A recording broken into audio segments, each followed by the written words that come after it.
Bienvenue sur la chaîne de la Voie de la Simplicité. Je suis Denis Bertrand et je vais vous partager l'évangile de Thomas.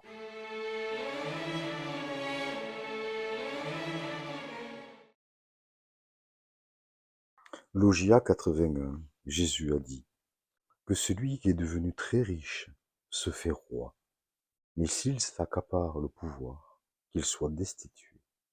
Logia 82, Jésus a dit celui qui est près de moi est près de la flamme, et celui qui est loin de moi est loin du royaume. Logia 83, Jésus a dit les archétypes vivants se manifestent à l'homme, mais la lumière qui est en eux les tiennent cachés. Dans les formes, la lumière du Père se manifeste et ces archétypes vivants sont effacés devant sa lumière.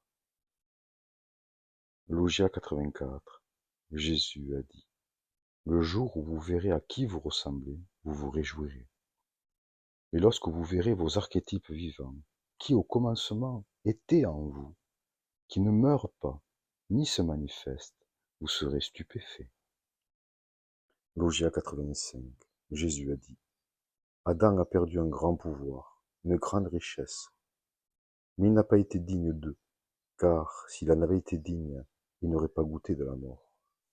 Logia 86, Jésus a dit les renards ont leur tanière, et les oiseaux ont leur nid, mais le Fils de l'homme n'a pas de lieu où poser sa tête et se reposer. Logia 87, Jésus a dit misérable est le corps qui dépend de notre corps, et misérable est l'âme qui dépend des deux. Logia 88, Jésus a dit les anges viendront à vous avec leurs prophètes, et ils vous donneront ce qui est vôtre, et vous, donnez-leur ce que vous possédez, et demandez-vous, quel jour viendront-ils recevoir ce qui est à eux? Logia 89, Jésus a dit pourquoi ne lavez-vous que l'extérieur de la coupe? Ne comprenez-vous pas que celui qui a créé l'intérieur est celui qui a fait aussi l'extérieur? Logia 90, Jésus a dit venez à moi, car mon joug est bon, mon autorité est douce, et vous trouverez le repos. Logia 91, ils lui demandèrent dis-nous qui tu es, pour que nous croyions en toi. Il leur répondit vous regardez les apparences du ciel et de la terre, et celui qui est devant vous, vous ne l'avez pas reconnu, et ne pouvez comprendre cela. Logia 92, Jésus a dit cherchez et vous trouverez, mais ces choses-là, sur lesquelles vous m'avez interrogé en ces jours, et que je ne vous ai pas dites auparavant, je vous les dirai à présent, mais vous ne vous en souciez pas. Logia 93. Ne donnez pas au chien ce qui est pur, de peur qu'il le jette au fumier. Ne jetez pas des perles au porc, de peur qu'il les souille. Logia 94. Jésus a dit celui qui cherche trouvera, et celui qui frappe, on ouvrira. Logia 95. Jésus a dit si vous arrive d'avoir de l'argent, n'en prêtez pas à usure, mais donnez-le à celui qui ne vous le rendra pas. Logia 96. Jésus a dit le royaume du Père est semblable à une femme qui prit un peu de levain, le déposa dans la pâte et en fit de grands pains. Que celui qui a des oreilles pour entendre, entende. Logia 97. Jésus a dit le royaume du Père est semblable à une femme qui portait une cruche pleine de farine et parcourra un long chemin. L'anse de la cruche se brisa et la farine se répandit derrière elle, sur le chemin. Comme elle ne s'en aperçut pas, elle ne put s'en affliger. Une fois rentrée chez elle, elle posa sa cruche à terre et la trouva vide. Logia 98, Jésus a dit le royaume du Père est semblable à un homme qui voulait tuer un grand personnage. Il dégaina son épée dans sa maison et perça le mur, pour voir si sa main était ferme. Alors, il tua le grand personnage. Logia 99. Les disciples lui dirent tes frères et ta mère se tiennent à l'écart. Il leur répondit ceux qui font la volonté de mon Père, ce sont mes frères et ma mère, et ils entreront dans le royaume de mon Père. Logis 100. Ils montrèrent à Jésus une pièce d'or et lui dirent: les percepteurs de César réclament de nous les tributs. Il leur répondit: donnez à César ce qui est à César, donnez à Dieu ce qui est à Dieu, et donnez-moi ce qui est à moi. Logis 101. Celui qui ne repousse pas son père et sa mère, comme je le fais, ne pourra devenir mon disciple. Celui qui n'aime pas son père et sa mère, comme je le fais, ne pourra pas devenir mon disciple. Car c'est ma mère qui m'a mis au monde, et ma mère véritable m'a donné la vie. Logis 102, Jésus a dit: pauvres d'eux les pharisiens, car ils ressemblent à un chien, dormant dans la mangeoire des bœufs. Il ne peut manger, ni ne laisse les bœufs manger. Logis 103, Jésus a dit: heureux l'homme qui sait quand les voleurs viendront, car alors il se tiendra prêt, réunira ses forces, prendra appui sur ses reins, avant qu'ils n'essayent d'entrer. Logis 104, ils lui dirent: viens prier et jeûner avec nous. Jésus répondit: qu'ai-je donc fait de mal? En quoi ai-je péché? Mais quand l'époux est loin de la chambre nuptiale, alors qu'on jeûne et qu'on prie. Logis 105, Jésus a dit: celui qui connaît le père et la mère, qui pourra l'appeler fils de putain? Logis 106, Jésus a dit: lorsque vous serez transformés les deux en un, vous deviendrez fils de l'homme. Et si vous dites: montagne, éloigne-toi, elle s'éloignera. Logis 107, Jésus a dit: le royaume ressemble à un berger qui possédait 100 brebis. L'une d'elles, la plus grosse, disparut. Il laissa les 99 autres, et ne se soucia que de celle-là. Jusqu'à ce qu'il l'eût trouvée à grande peine, il dit alors à la brebis: je t'aime plus que les 99 autres. Logis 108, Jésus a dit: celui qui boit à ma bouche devient comme moi, et je deviens lui, et ce qui est caché lui est révélé. Logis 109, Jésus a dit: le royaume ressemble à un homme qui possédait dans son champ un trésor caché, mais ne savait pas où il était. À sa mort, il le laissa à son fils. Le fils ne savait rien. Il hérita du champ et le vendit. L'acheteur vint alors, et en labourant, trouva le trésor. Puis se mit à prêter de l'argent à fort intérêt à qui le voulait. Logis 110, Jésus a dit: celui qui a trouvé le monde et détient la richesse, il y renonce pour le monde. Logis 111, le ciel disparaîtra, ainsi que la terre devant vous, et le vivant issu du vivant ne verra ni la mort ni la peur, car moi, Jésus le Christ, je vous dis, celui qui se trouve lui-même, le monde n'est rien face à lui. Logis 112, Jésus a dit: malheur à la chair, esclave de l'âme, malheur à l'âme, esclave de la chair. Logis 113, les disciples lui demandèrent: quel jour le royaume viendra-t-il? L'attente est inutile. On ne dira pas: voici, il est ici. Le royaume du Père est déjà sur la terre, et les hommes ne le voient pas.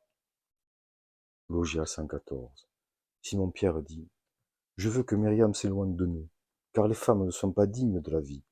Jésus dit alors: non, je la garderai avec moi, pour que je puisse la faire mal, et qu'elle devienne esprit vivant, semblable à vous les mâles. Car toutes les femmes qui sont faites mâles peuvent entrer dans le royaume des cieux.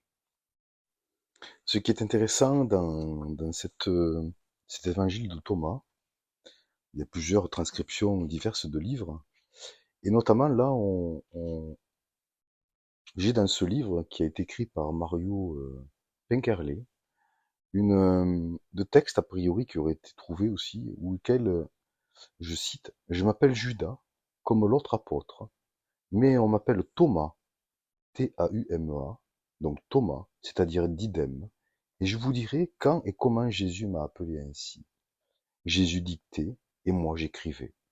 À présent, traversant les barreaux bien des épées, sa voix vous parvient.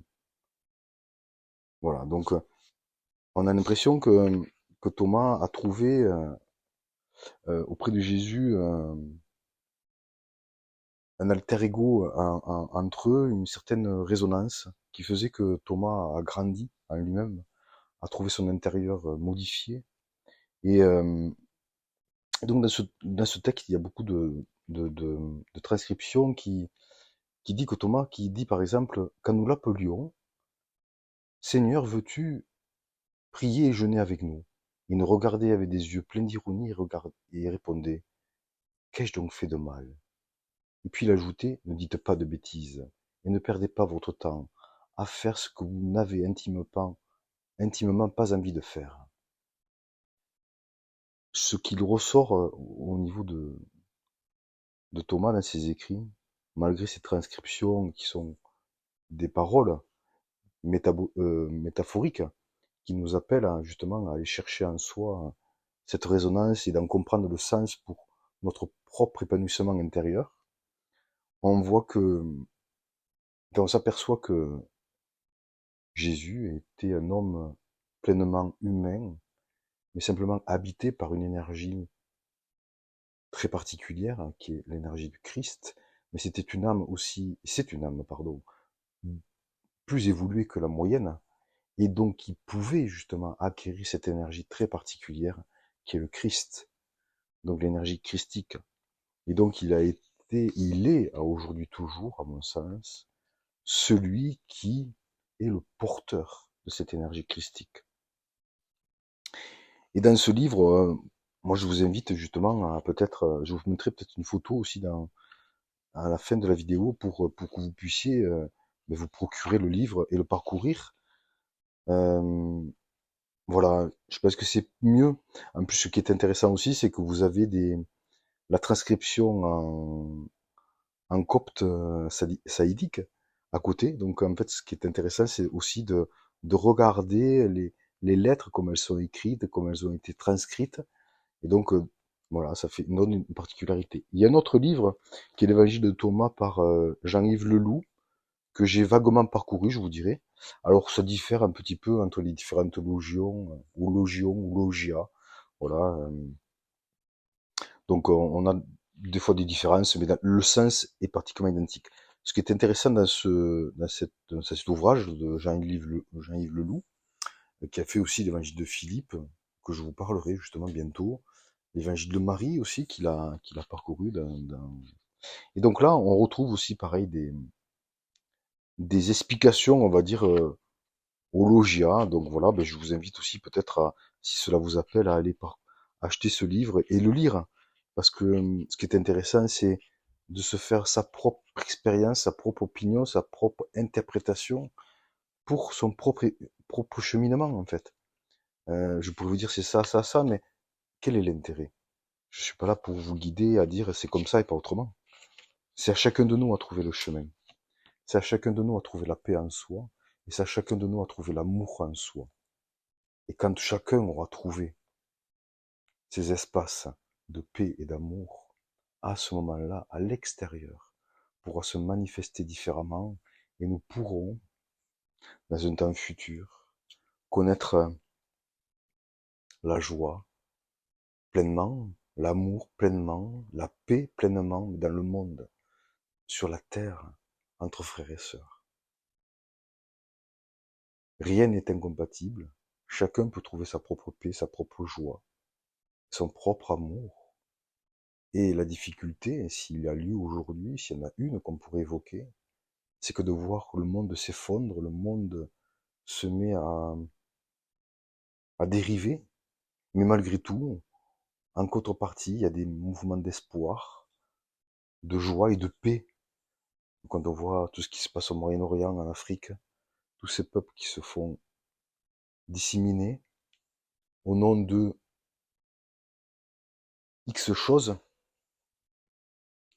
et qu'il y a aussi en contrepartie dans d'autres pays un engouement à justement proclamer la paix, l'amour, le respect de ces personnes. C'est ce qui nous donne la force justement d'être alignés et de rester moins émotif ou moins touché peut-être, dans le sens où ça nous descend en fait vibratoirement, où ça ne nous permet pas de garder notre propre alignement et notre propre conscience, compréhension et de discernement. Voilà. Écoutez, j'espère que ces vidéos que j'ai partagées en trois de manière à rendre la chose un peu plus, comment dire, plus douce, parce que 114 paroles l'une à l'autre, ça fait beaucoup. Donc j'ai voulu, mais après bien sûr, chaque logia s'écoute au fur et à mesure en fonction de ce que l'on a. Donc vous pouvez, grâce à ça, et je pense que je ne suis pas le seul sur YouTube à pouvoir proposer les logias de l'évangile de Thomas. Donc voilà. Mais écoutez, je vous remercie.